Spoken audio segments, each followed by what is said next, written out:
It's not a natural thing to have an opinion that the majority does not echo and to be okay with it. It doesn't mean that it's comfortable, but to accept that this is the opinion that I have and I am going to put it forward.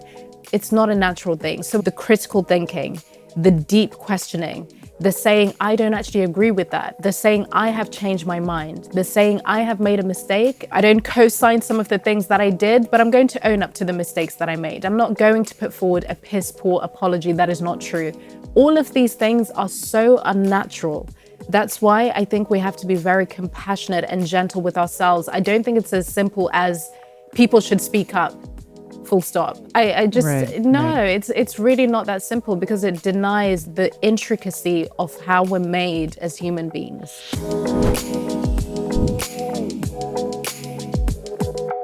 Hello, my friends. Welcome back to another episode of Better with Dr. Stephanie. It's me, your host, Dr. Stephanie Estima. Today, I am delighted to share with you a conversation that I had with my friend, Africa Brooke. You may recognize her. She was on the show 2 years ago, and she's back, and she's talking about self-censorship, self-sabotage, and how we all sort of filter ourselves both in real life and online. So some of the things that we talked about together, we started off by defining self-censorship. We talked about self-sabotage. We talked about the internal conflict of holding multiple truths at the same time. And maybe that's why we don't speak up. There were some specific examples that we went over. We also talked about the value of asking more questions rather than deriving an answer and needing to always be on the right side, because there really is no right side. And then we moved into talking about why conformity is not the answer, the biological underpinnings of conformity. We talked about things like beliefs and opinions and the differences between them. We talked about cancel culture, or as Africa likes to refer to it, as collective sabotage, and how that can, when we are failing to speak our truth online, how that can really erode our identity and our opportunity to grow. And we also talked, very interestingly, maybe the most favorite part of my conversation with her, the power of voice. So tonality, intention, wrapping up a message in warmth rather than not wrapping it up in anything. And we talked about how that message, how the words are one part of the message, but intention, tonality, and voice and body language and posturing and some of these nonverbal cues can actually go a lot further than we might give them credit for. So I really hope that you enjoy that conversation as well. Africa is such an incredible orator. She is eloquent and simple and honest in her delivery. And I really enjoy spending time with her. We talked about things that I probably wasn't intentioning to talk about publicly, but we talked about feminism, we talked about current conflicts in the world, and I hope that this is going to help you in your own journey in discovering your voice and when it's time to ask questions, when it's time to have answers, and so forth. So without further delay, please enjoy my conversation with Africa Brooke. All right. And we are live. Africa Brooke, my dear friend, welcome back to the show. Thank you so much. I'm so thrilled that I get to do this with you again. And we were just saying that it's been 2 years. So I think a part of me is just so curious to see what has changed, even in terms of our worldviews and our perspectives since then. But just the fact that we get to sit together and speak is something that I'm grateful for. Thank you. Oh, thank you. And I am grateful for our time together as well. And we are going to be talking about some of the similar themes that we were talking about when we first had you on. And we were talking about your new book as well, Third Perspective, which I've had the honor of looking over and reading prior to this conversation. And I thought we might start just as a quick refresh, let's say, for our audience. One of the things that you have become very well known for, and this is one of the reasons why I originally reached out to you, was this letter that you wrote, Why I'm Leaving the Cult of Wokeness. At the time when we were recording 2 years ago, I think it was around 10 million. I think it's probably, is it double that now? What is the... Yeah, it's about, so in terms of the data that I have myself, it's probably around 27 million at this point in time. But those are just the stats that I have because it's been put on so many different resource lists. And anytime something happens in the world, even what's happening right now as you and I are speaking, it explodes. So it quite literally has had a life of its own for the past 3 years. And I think that and we'll make sure that there's a link to the essay in our show notes. And I think that the reason why it has this perpetual virality, let's say, is because it speaks to the heart of what many people are feeling internally, but maybe don't have the courage to say out loud, and they might be censoring themselves. So I thought we might start with just defining self-censorship, and then we can sort of peel apart some of the nuance internally as well. Yes, and you're so right. I think for more context in terms of my story, I would recommend that people listen to the previous episode that we did, but definitely read that letter, because it will make sense as to why it just keeps on resonating, maybe even more so now. Right. Because people are less afraid of saying, oh, I actually agree with that. So self-censorship is at the core of my work and what I do. There are two main pillars that hold up the work that I do as a developmental coach, as a consultant, as a speaker, as a researcher. It's self-sabotage, which I'm sure we'll get into because I think it's part and parcel of self-censorship. And then there is self-censorship, which is defined as when you withhold your ideas, your opinions, your thought, your general expression, even the way in which, let's think of sort of issues removed from a societal, even political lens, even if it's the way that you dress, the way you adorn your body, the choices that you make about your lifestyle, the way in which you want to live generally, that all falls under expression. So self-censoring is when you stop yourself from being in your truest expression because you believe that you are going to be punished for it. So I mainly explore it through the context of voice, communication, your thoughts, your opinions, your ideas, because I'm very concerned about the really intricate process of self-editing and self-policing and self-surveillance and self-monitoring. Because when you become very well versed at that, which we'll definitely be getting into, you don't really need the outside world to do that. We live in a time of very obvious censorship, whether it's with big tech or in science even. So when you become well trained at censoring yourself, the job is already done in a lot of ways. It's very difficult for you to see where you're being manipulated. It's very difficult for you to lean into critical thinking and ask the hard questions. So I want people to remember rather in this conversation that self-censoring is driven by a fear. So you're afraid that there are going to be consequences to the truth. And then as we go into this conversation, I'll talk about social filtering, which is a completely different thing to self-censoring as well. So I'll pin that and then we'll return to that piece. Sure. And let's talk about the fear for a moment, because it isn't without merit, right? Because we do see individuals, Jordan Peterson comes to mind, which is where I first was introduced to your work, as someone who he has in his life evaluated that speaking up for him at least is less of a cost than falling silent. And, I've sort of loosely followed his fight with his regulatory bodies who have threatened and are trying, I think they are actively, if they not have already, removed his license for his ability to practice in the province of Ontario, Canada, for a couple of tweets that they didn't like that he had made. And they felt that he needed self-remediation and he needed all of these corrective courses and all of that. So I think that he's an extreme example of someone where you look and say, oh, look, there's someone speaking his mind on a variety of topics, irrespective of whether you agree with him or not. But you can even bring it even closer to home. You might put something up on Instagram or Twitter or X or whatever, and the comments that you might garner from expressing your opinion are something to behold. That is not something to loosely disregard. I think humans are generally, we care about what other people think of us. So let's talk a little bit, talk to me a little bit about the fear, maybe even the biology. You talk about this in the book, the biology of conformity, and how that can also drive our behaviors as well. Yes. And you know what? You're so right, because I think sometimes when these conversations around unraveling censorship, sort of the big scale censorship, but even self-censorship, there's this very simplistic idea of people just need to speak up, full stop, and not actually acknowledging the culture in which we have created, where it's very difficult for people to put forward even non-controversial issues. Because another thing you're very accurate about is that we're in a time where you don't even need to be saying anything controversial anymore. You could be going about your day and just put forward an opinion. You could have, let's say, 100 followers or even 50 followers, but you have a public page, which is also a key component to all of this, something that I'll return to.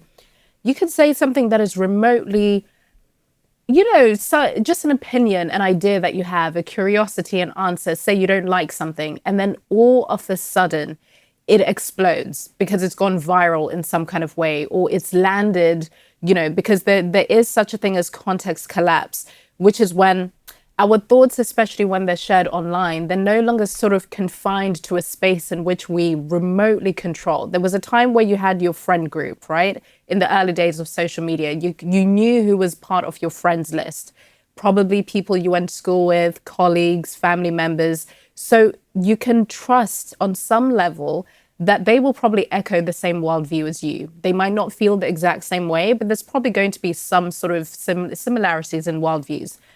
Now, if you have a public profile online, there is no such thing anymore. You could write something sitting in the Western world and it lands with someone in the Middle East or lands someone in Africa who lives in a very different context.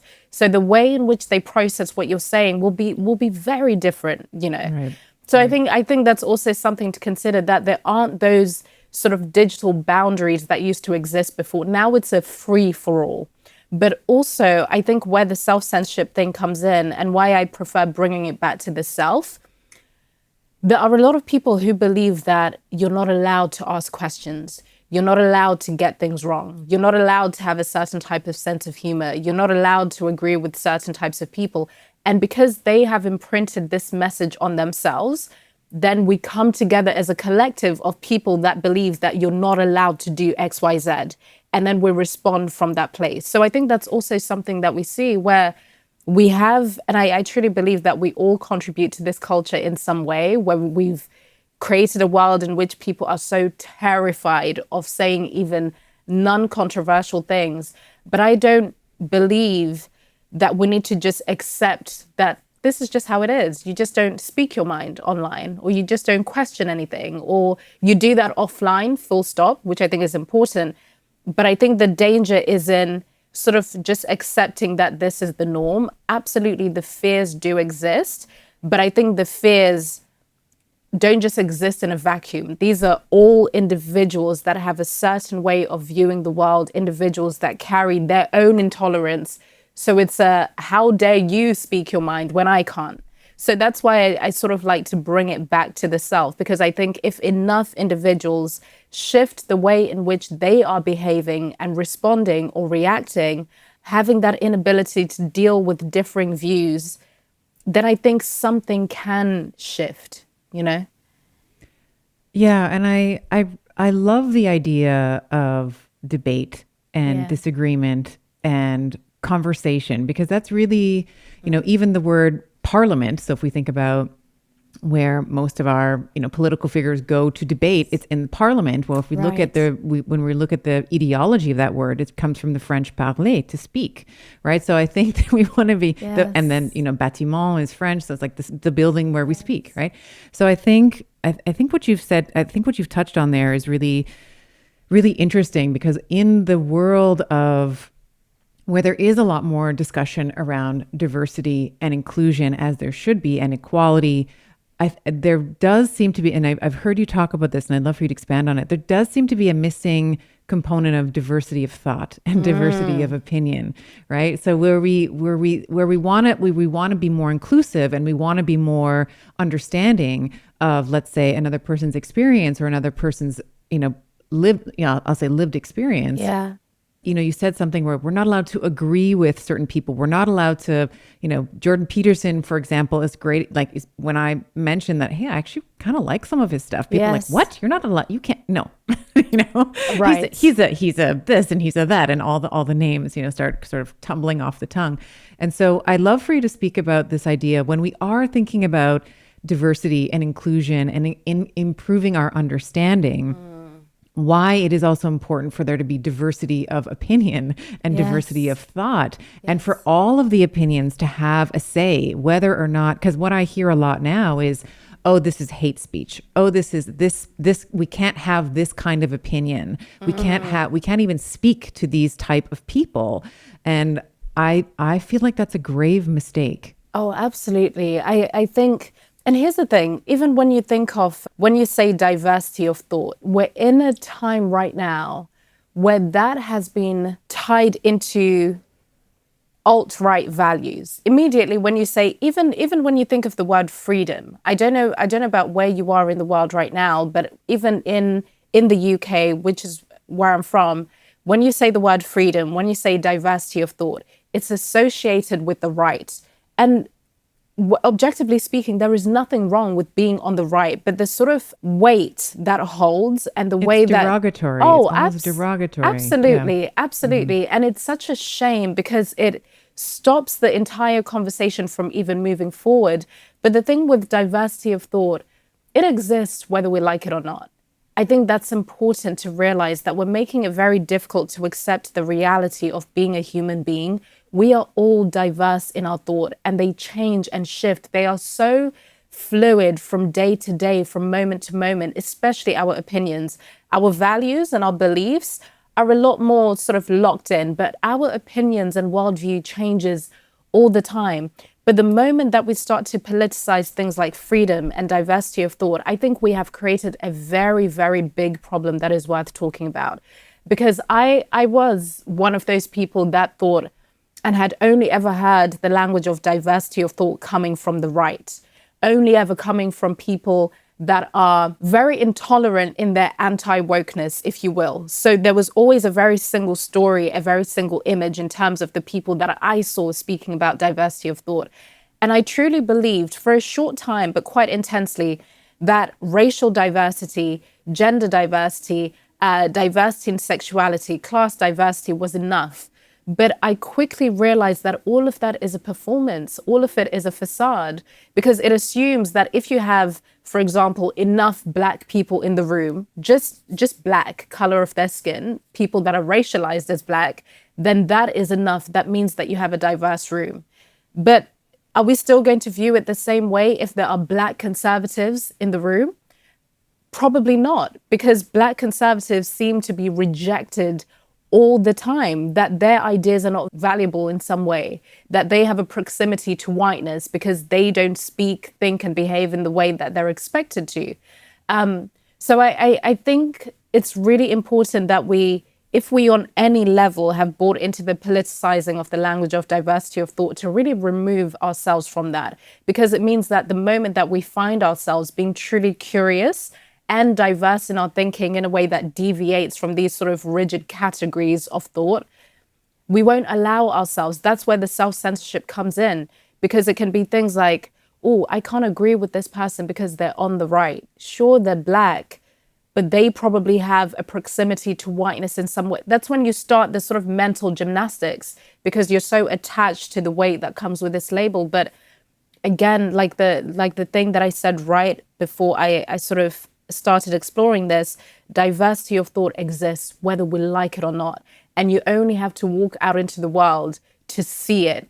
But I think there's this sort of chase for moral perfection online, which is so bizarre, because it's almost like online we pretend that all of those things don't exist. But now, because we spend most of our time online, we then expect the real world, our offline lives, to reflect that. And it's very jarring, because it's not truthful to what the human experience actually is. Yeah, I've observed that as well. I see that people want to be on the right side of history, you know, and so they will choose what they think is the good side, right? Like, I'm on the right side, I'm on the good side.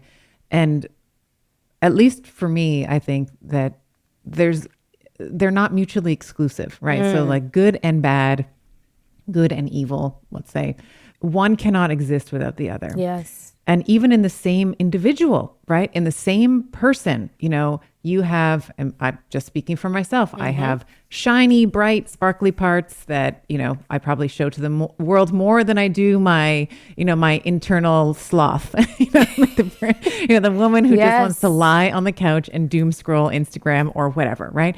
So you have to have that. You have to understand that there's that duality, or maybe that non-duality. Maybe they just exist within within individuals, within collectives, within political parties. Like, you can't have and I'll give an example, right now as we're recording this, there is of course this ongoing conflict in the Middle East, and I have been asked to comment on it, and it's like, well, both are right and both are wrong. Yes. That's, and people just don't like to hear that. I mean, of course, that's in that example in and of itself has, a multi-decade, there's a very sordid, very nuanced history to it. But we see this in the universities now where we see encampments and we see people and there's just one side that's sort of being represented. Yeah. And I think that at least my take on it, and I know that I'm going to get some,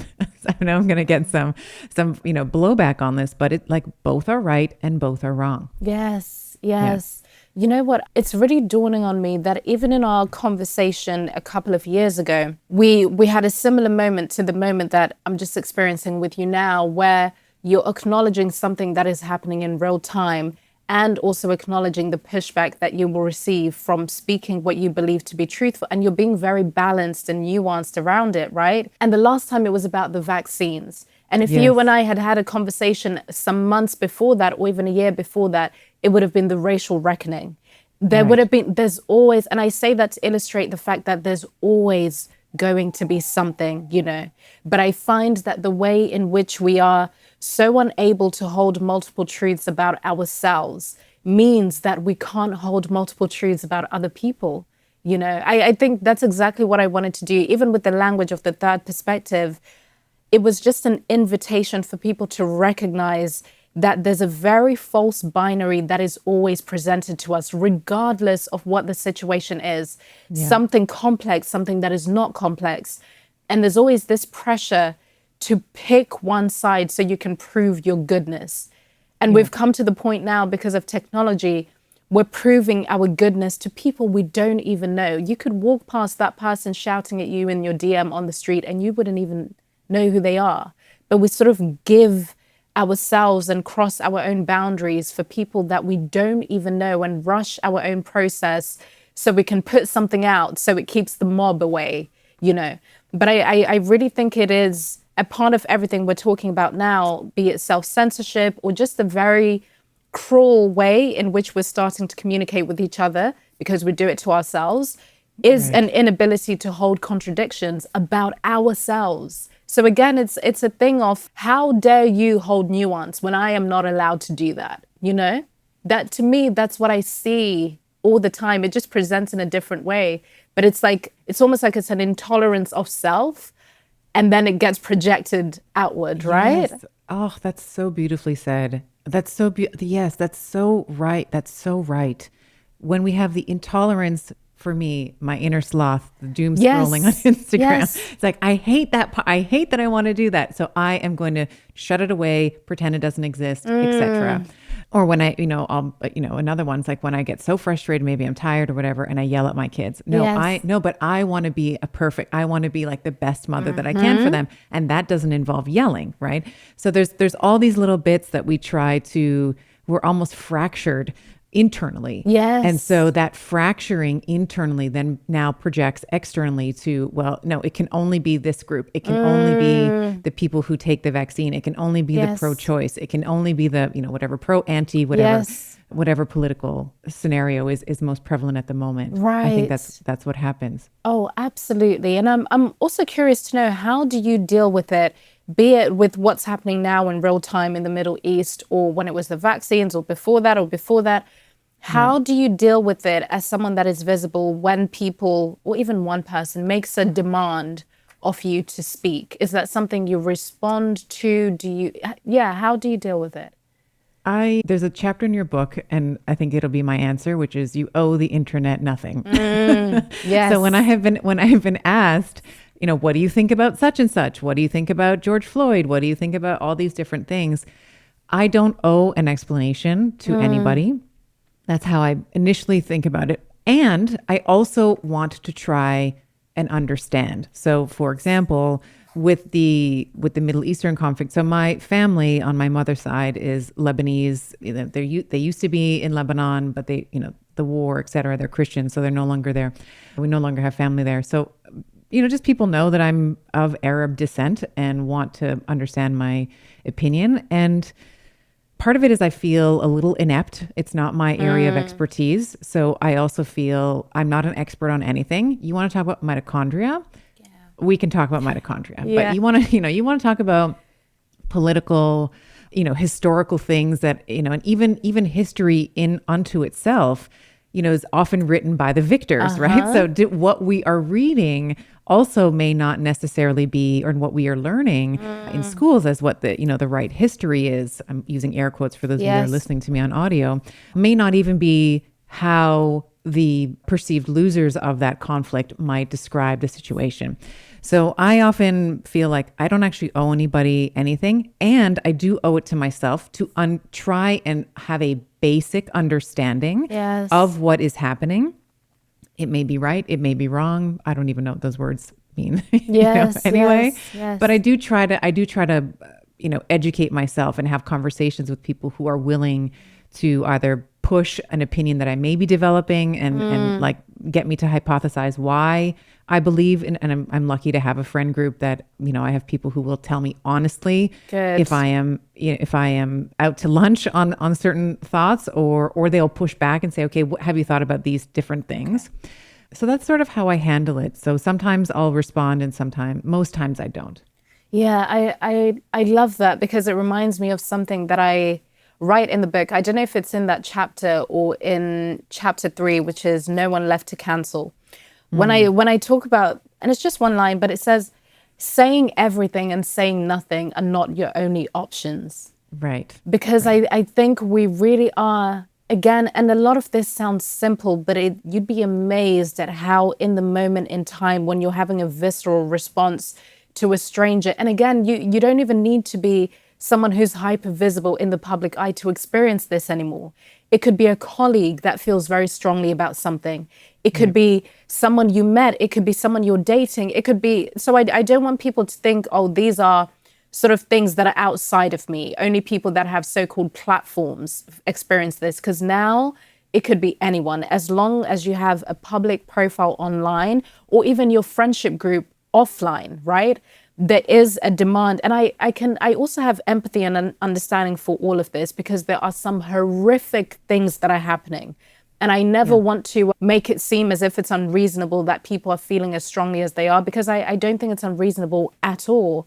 I think it's such a complex, emotive thing. So I completely get it. But I think this thing of thinking we need to say everything, make your stance very loud and clear, especially online, or say absolutely nothing at all. Sort of, that can end up being self-righteous in and of itself, when you sort of make this decision that to sort of push back on this culture of demand, I'm just going to shut myself off from all of it and just not abdicate all responsibilities. I think they're both ineffective. That's why that idea of saying everything and saying nothing are not your only options. You can be in that third perspective, in that third space, where you allow for yourself to have a better understanding of the full picture offline. And it doesn't have to be a performance, because I think a performance of truth is a lie anyway, but I think we're demanding people to lie so there's just the virtue signaling and the optics of everything, instead of asking, do people really understand what is happening? Do people really care about what is happening? Are people being truly open to understanding people on both sides of this conflict, both sides of this war, both sides of this destruction, right? Whatever it is, this is what it is right now, but depending on when you're listening to this, there's a new thing, Right. But I think allowing ourselves, which can be uncomfortable, to be in that gray, but that gray is not about unpacking your suitcase to live there. I think that's also important. It's about creating space so you're not in a mode of reaction.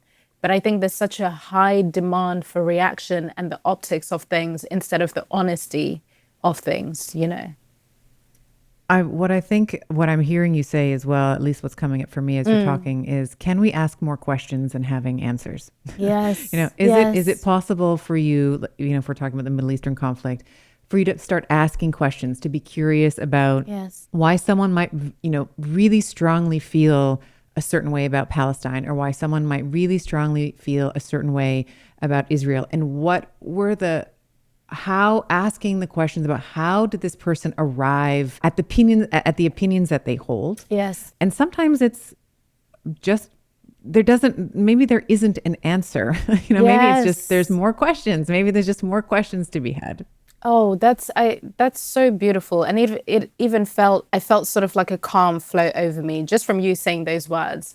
Sometimes there doesn't need to be an answer. And I think we need to hear more of that, But I think, again, there's so many lies and myths that we've bought into when it comes to taking space to really consider something, taking space to form an opinion that is grounded in integrity, that is grounded in true awareness, not fear, So I think we think, or at least we're made to believe that taking space and not having an answer, not even having an opinion, is somewhat passive in a way, So if you're a passive person, then you're a person that has no backbone. So I think there are all of these things that come with actually stepping back and taking space. But I think it's actually such a beautiful thing because it also honors your humanity.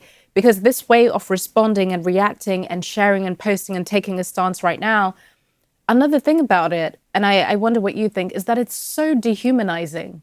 It's right. Incredibly dehumanizing because that is not the way it works for human beings to process information. We are taking in unheard amounts of information on a daily basis, but we've started to treat each other like news channels. So we want everyone to respond as soon as they see something, but there needs to be a right response. So it's so odd because it's like it's also childlike, right? It's intellectually lazy, right? Yeah.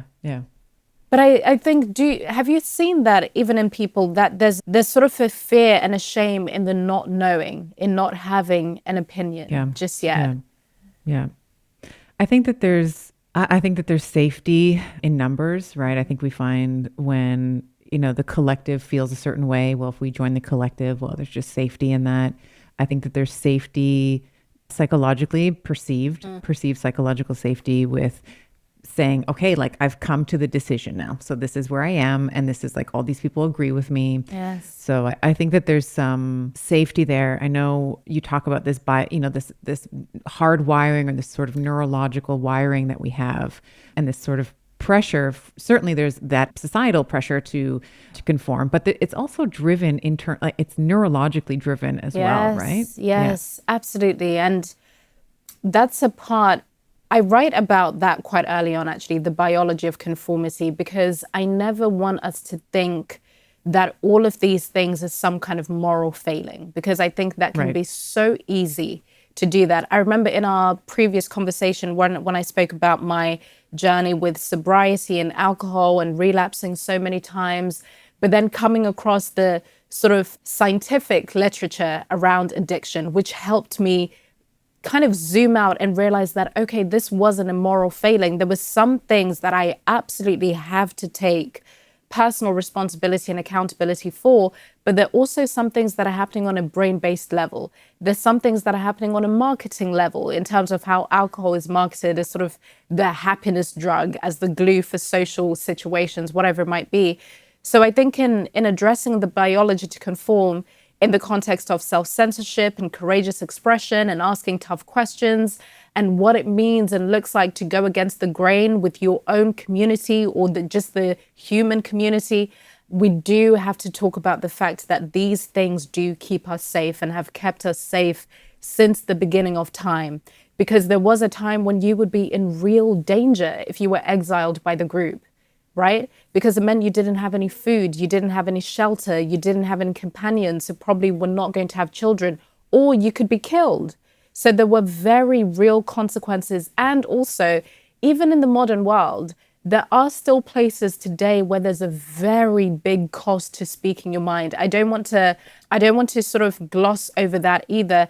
In the book, I write about the fact that it's 2024, but even in my own home of Zimbabwe, you cannot critique the government because you will have people knocking on your door or dragging you out of bed if they find anything that you've written or if someone was to report you. Activists are getting imprisoned every single day for very, very little, Places like Russia, places like North Korea, so many places in the Middle East, so many places in Asia, Africa, So I acknowledge the sort of very real risks that exist, but the biology of conformity still exists, even with those of us in the Western world that are so safe and hyper connected and think we're so advanced because of technology. We see it online. We see the herd mentality. We see that it happens online, offline, everywhere because we want to belong. We truly believe that there's going to be a cost if I go against the group. So in the book and in my work, I always acknowledge that I'm asking people to do things that are quite unnatural because it's not a natural thing to go against the grain and to be okay with it. It's not a natural thing to have an opinion that the majority does not echo and to be okay with it. It doesn't mean that it's comfortable, but to accept that this is the opinion that I have and I am going to put it forward. It's not a natural thing. So a lot of even what we're talking about now, the critical thinking, the deep questioning, the saying, I don't actually agree with that. The saying, I have changed my mind. The saying, I have made a mistake and I don't co-sign some of the things that I did, but I'm going to own up to the mistakes that I made. I'm not going to put forward a piss poor apology that is not true. All of these things are so unnatural.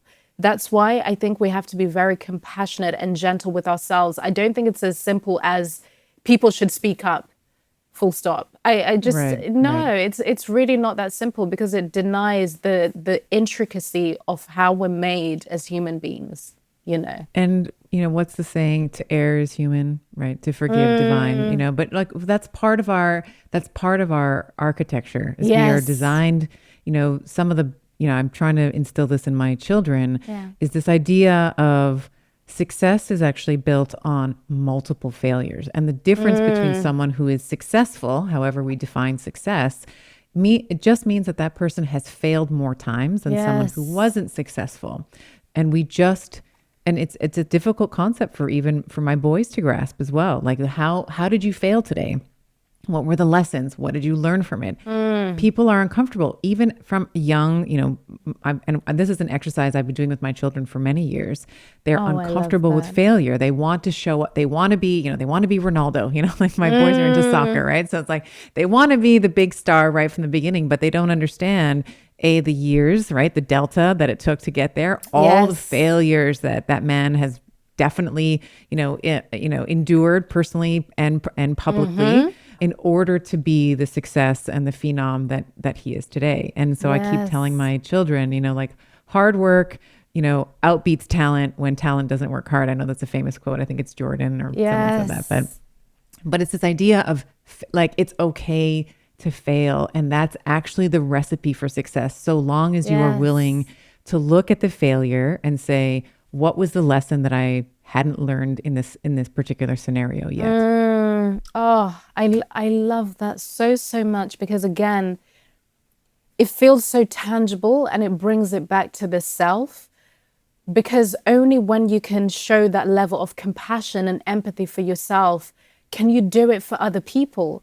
Because I really don't know, and I wonder what even you think or anyone listening to this think, but I really don't know that you can truly show understanding and compassion and empathy for other people if you have the inability to do it for yourself. And that's the thing that I call collective sabotage, right? We call it cancel culture, but this sort of intolerant mixture of public shaming, of doxing, of just general intolerance of differing worldviews, punishing people for mistakes, punishment masked as accountability, just all of these things. I think you can really quite neatly actually bring it back to the individual. I don't know that anyone who is truly fulfilled in who they are as a person can participate in that, which is why I like to bring it back to the self, because it's exactly as you're saying, only when you allow yourself to make mistakes, to get things wrong. And it's not just about saying, well, this is who I am, I made the mistake, accept it.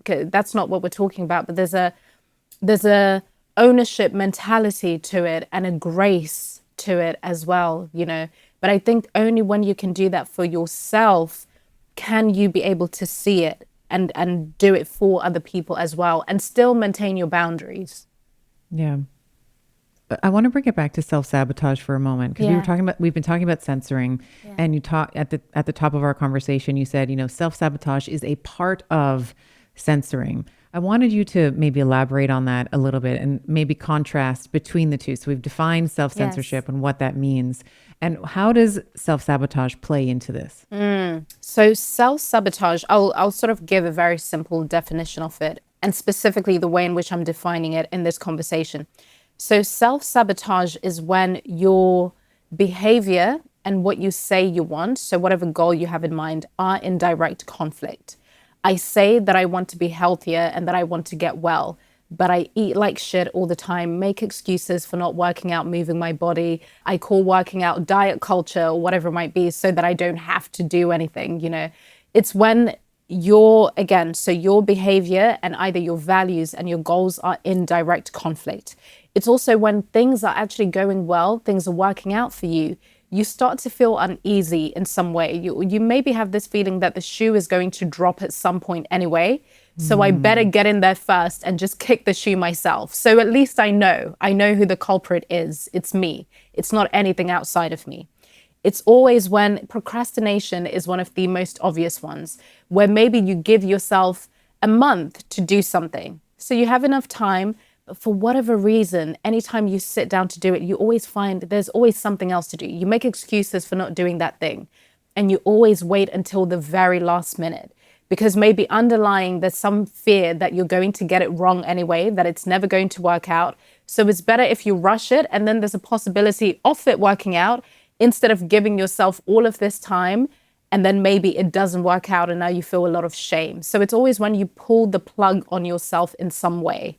And I have a feeling that a lot of us, depending on the context of your life or what is happening, it will land for you a little bit differently for each person. But it's when you don't need anything outside of you to pull the plug, you are doing that yourself. So despite you saying you want all of these things, you have these goals, you're this kind of person, your behavior shows the complete opposite of that. So where self-censorship comes in, the reason that I say self-censorship is a form of self-sabotage is because you're presenting a version of yourself to people. You're not actually allowing people to see who you truly are. No one ever really knows, or maybe sometimes they do. No one knows what your actual opinions are. No one knows how you truly feel about things. You're constantly agreeing with things that you know are not true. So you're showing this image of who you are externally, but there's a huge conflict to who you are inside. Everything that you truly believe, everything that you want to express, you keep bearing down, down, down. But also, it means you're sabotaging your relationships because you're drawing in people that believe that you are who you say you are. But internally, you know that you're not that person. So you're robbing yourself of authentic connections, authentic community, because you won't allow anyone to see who you are. So you're sabotaging your own life, your own connections, your own relationships, even your own career, whatever that might look like. And it's not happening from outside of you. In the book, in the chapter, Conformity is Not the Answer, I'll just read a snippet here, and I'd love for you to comment on it. Yes. You erode, conformity is not the answer, and in so doing, you erode your identity, you limit your development. If enough of us remain silent, we risk letting the values of debate, disagreement, and mutual respect be diminished. We contribute to the destruction of our world. Yes, yes. And Steph, it's exactly why I find the language of collective sabotage to be the most accurate, because it comes back, and what I mean by that is I truly believe that it's much more useful and more accurate than cancel culture, which is inflammatory in a lot of ways. And I think that kind of language stokes division. I will still use it because it helps people understand what we're talking about, and then I'll sort of expand on it further. But to me, collective sabotage is much more accurate because, again, when you bring it back to the self, these are all individuals that are participating in this culture, right? So you would have to be in your own state of self-sabotage, where you won't allow for yourself to disagree, where you won't participate in dialogue with people that hold opposing views, people that are problematic. You won't even listen or read literature that is not mirroring your worldview or the worldview that you have been told is the approved one.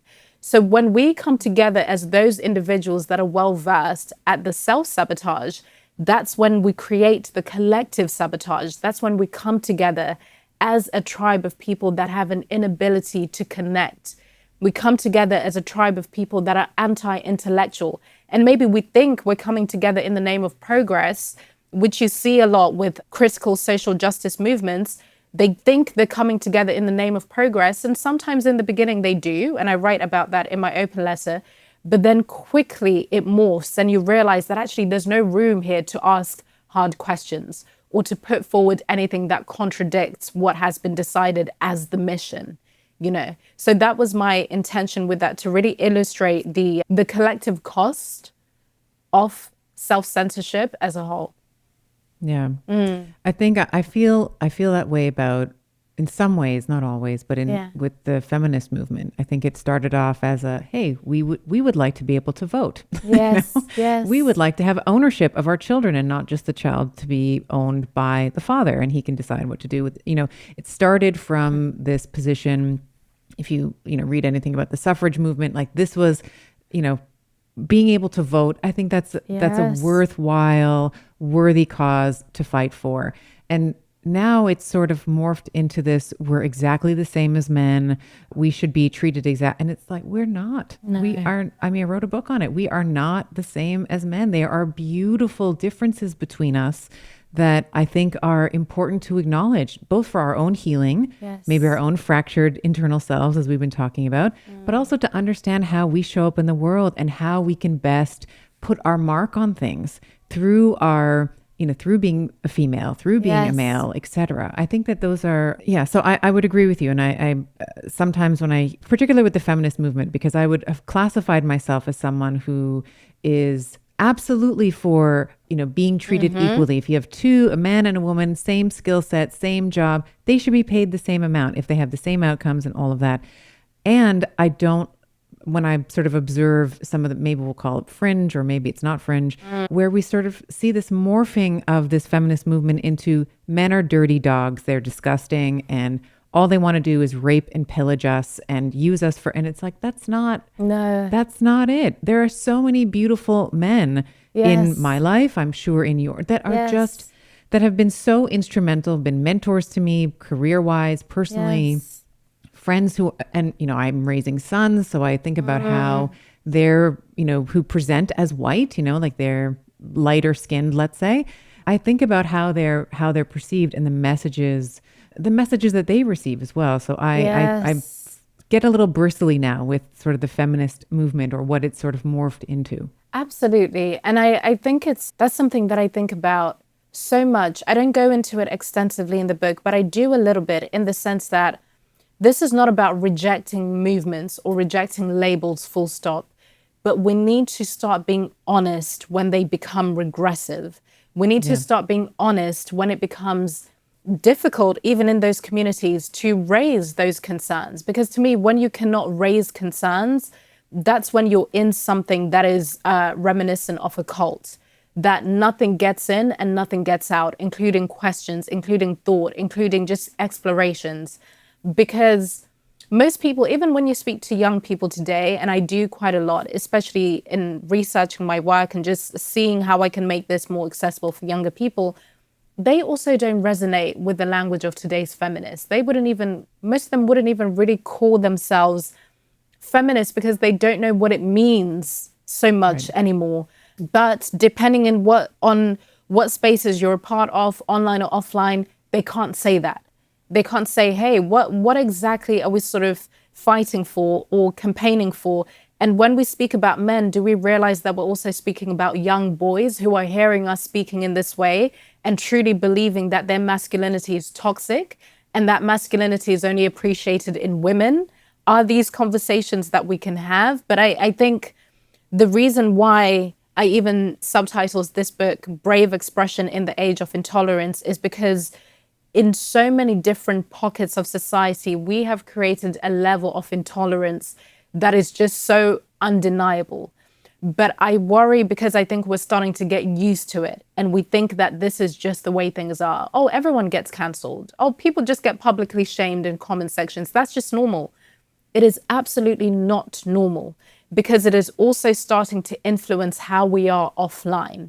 So I do think even just the idea of courageous conversations, brave expressions, it's really not a nice to have. I don't think it's just some kind of little nice to have self-development thing that I might do or might not do. No, I actually think it's very urgent, and you only have to speak to people very honestly for them to tell you about their concerns too, you know. Mm-hmm. And this would be a nice segue to just define beliefs and opinions and how those two are distinct and how they might morph over time. So I just gave an example of how my opinion about a certain move, like my belief system, and then how my opinion has sort of morphed and changed over time. Yes. Yeah. So your beliefs are pretty much firmly, of course they can change, but they're more firmly tied to your identity, your self-concept, your sense of self, how you view the world. And your beliefs have shaped over time, a lot of the time based on your historical context, so your upbringing, the things you were told are right or wrong about you, about the people around you, about the world. They're also shaped by your repeated experience. So if I have experienced, and we see this now, even in the conversation around men, if I have experienced men in a specific way for most of my life, let's say in a way that isn't exactly pleasant, perhaps, and I can use myself as an example for this, because my father, although he was brilliant in a lot of ways, he was an alcoholic and he was a very abusive man. And because he was the first male, important, influential figure in my life, and because I spent most of my life with him until his passing, it really sort of created this story and belief system around what men are like, how men treat women, the things that men will accept and will not. And of course, it wasn't a true reflection of the world outside of the family home. It wasn't a true reflection of, you know, what my future is going to be like. But because of the repeated experiences and the very emotional imprints that were made, it created a belief system that I really had to work at deconditioning, that men were bad in this way. And I was still able to have great relationships with my brother, for example, with my cousins who are male, with my uncles, etc. But in the context, and I should add this nuance, it was in the context of romantic love, romantic relationships. Right. This is what men are like. So that was a big part of my life's work in really removing and unpicking that belief system to see that it served me to stay safe in some way in the environment that I grew up in. However, it no longer served me out there in the world as a young woman wanting to meet a man, you know.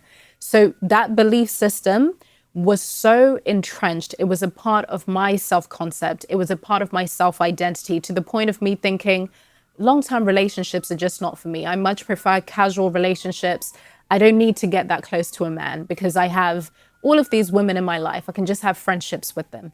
But the opinions that I had about men, and the way that I write about this in the book, is that your beliefs are sort of like this tree that is deep rooted into the ground. And then your opinions are the leaves and the branches, so they can fall off depending on the season. They can sort of change, they can grow, they can change color. So my opinions about men changed over time, depending on how men treated me. And maybe I was in a good relationship that made me think, okay, maybe not all men are like this. But still, the trunk and the root had this firm belief that if I get into a relationship with a man, I will lose my freedom. I will lose my independence in the way that I saw my mother. So I want you to realize that we sometimes use beliefs and opinions interchangeably, but they're not the same thing. Beliefs are much more entrenched. They operate without you even realizing that they're operating. But it's important for you, again, to do something that is quite unnatural. And I take you through it in the book. Get curious about what beliefs and convictions you're holding, consciously and unconsciously, because they determine what you think you're allowed to say, what you think you're not allowed to say. So maybe your opinion, sometimes you're like, oh, maybe that person has a point a little bit. Oh, okay, I can see it in that way. But your belief system won't allow you to fully explore something. It might not be allowing you to fully change your mind. It might not be allowing you to actually be in true congruence with your values, the things that you want to be able to honor in the world, the way in which you want to be able to view life. So that's the way in which I sort of distinguish those two, beliefs and opinions. And how do you unlearn? So what was your, maybe you can detail this for us as an exemplary way. How do you unlearn the beliefs, the trunk, the root with the deep, with the deep roots going deep into the ground? Because some of that, as you mentioned, is going to be conscious, like you're going to be Yes. aware of it. And a lot of it is going to be unconscious or in the subconscious. So how do Yeah. you begin to unravel that and then put it back together in a way that it is more representative of your accumulated lived experience and what you want that belief to be? Oh, I love that question. And you know what? Something that I had to remind myself was that this was not going to be a one and done. I wasn't going to read a book, listen to something, go to therapy, and then it would be done. This was going to be, and there's something really beautiful in accepting that it's actually a lifelong process. And it doesn't mean that it's doom and gloom and, oh, I have to be working on this thing for the rest of my life. Don't view it in that way. But it just means that in every single interaction, even your micro interactions, you have an opportunity to ask yourself, is this working for me or against me? So when I started to realize that the beliefs that I was holding around men were making it very difficult when I did get into a deeply loving, honest relationship, they made it really difficult for me to be truly intimate with my partner because, again, I thought the shoe was going to drop at some point. So I would sabotage my relationships because instead of actually seeing the truth of what was, I was holding on to that belief system that had kept me superficially safe for a long time. So I had to become aware of it. I had to look at the fact that I was causing unnecessary arguments in my relationship, hoping that he would break up with me and we'd be done. I would cheat in some relationships when I was much younger again, so that the other person can leave me before it all crumbles anyway. So I had to become aware of it. And even in the book, even though we're talking about different things, awareness is always going to be the first stage. And then you take responsibility for whatever you uncover. And the responsibility piece is not about assigning blame. It's not about assigning blame to my father because he was an alcoholic and this, because I'm an immigrant and blah, blah, blah. Sure, those things are a part of my story. However, there are things that I have to take accountability for. So the responsibility piece is very important. Take responsibility for your belief system, especially if it's been working against you, especially if it's causing fractures in your relationship, especially if it's making you incapable of interacting with people that hold different views to you, especially if it's making you so reactive, seeing men or women or whoever through a very singular lens. You have an opportunity there to actually look the awareness and then take responsibility for it. And then you can start to change it. So for me, the changing could only happen through exposure therapy. It was important for me to expose myself to men who were the complete opposite to my father, to men who were honest, for me to lean into the love in my relationships, for me to tell my partners that I have this tendency of running away, especially if something feels too good, because a part of me is so used to the chaos, or at least was very used to the chaos. So I'm not used to things actually working out very well. Again, I had to take responsibility without saying this is just who I am, but share it with the other person so it also gives them a chance to decide, do I consent to this relationship or not, right? So for me, it was that exposure therapy of owning up to my shit, but also staying. So I had to do that in different relationships because I realized that I had the tendency to run away, even in platonic relationships, but I hadn't known that at the time. So I think for me, there's no one simple answer to this, of course, but I think it's going to be a combination of being aware of what's working and not working, because then you need to get really, really honest about those roots and how deep they actually go, and then take responsibility for whatever gunk you find in there. And then you need to own up to it. You need to have the ownership mentality to say, okay, this is the thing that I've been holding on to for decades or 5 years or since my last breakup or because of ideology or whatever it is. And it's time to change something. So you need to start taking actions that go against whatever that belief system was. So for me, instead of running away and leaning away in times of conflict in my romantic relationships, I'd actually lean in and learn how to repair. Never saw repair in my household, but so what? That's done now. We're not in 94 or 99 anymore. You're an adult, so you get to respond differently. So it was exposure therapy over time. With undoing self-censorship, it was the exact same thing. I had beliefs that were not deeply entrenched, but they were on their way there around who I should listen to. So you're not allowed to listen to Joe Rogan. You're not allowed to listen to Jordan Peterson. You're not allowed to listen to Coleman Hughes, whoever else. But I started to question those things before they became deeply entrenched. And I allowed my opinions to change over time until I was able to rework that belief system. But exposure therapy was a big part of that, actually listening to them and listening in good faith without trying to find something that they say that would affirm that belief system anyway, you know? Yeah. One of the things I love that you said was that you would actually communicate to them, hey, Yes. this is what is happening for me right now. I think part of it is there's something about voice. There's something about the frequency of the vocal cords, the entrainment that it does to your nervous. It's something about giving it a sound. Yes. Hey, this is how I'm feeling. And, you know, of course you're giving your partner the option to, do what they may. But I think that there's such a beauty to, there's something about sound. And I'm very curious. This is something that has been just a little side interest for me around frequency and harmony and some of the differences in terms of quality of voices, why we like certain voices, why we don't. Just, there's something about that. So I love, there's no scientific really, there's nothing, but there's something about speaking it. Like there's something about vibrating the vocal cords and training the nervous system. This is what's happening for me. Yes. I'm wanting to run away right now. I feel scared. I feel like you're going to abandon me. So I'm just going to abandon you first.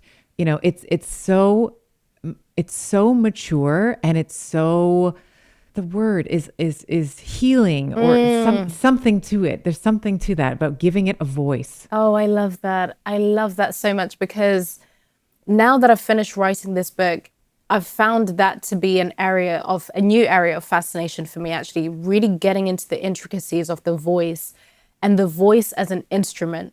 And it's actually something that I write about in the book a little bit. I think it's in the chapter around communication, where I talk about, we need to understand that it's not just about what you're saying, okay? Because I think a lot of people think it's just about having some kind of script that I can repeat. But it's actually about who you're being as you say something. It's also about your tone. It's about your delivery. It's about the way in which you externalize that thing and then put it into that instrument box, and then you externalize it just like an instrument, right? I think when you start to think of your voice in that way, it allows for you to get this really beautiful visual every single time you use it, and it allows you to change it.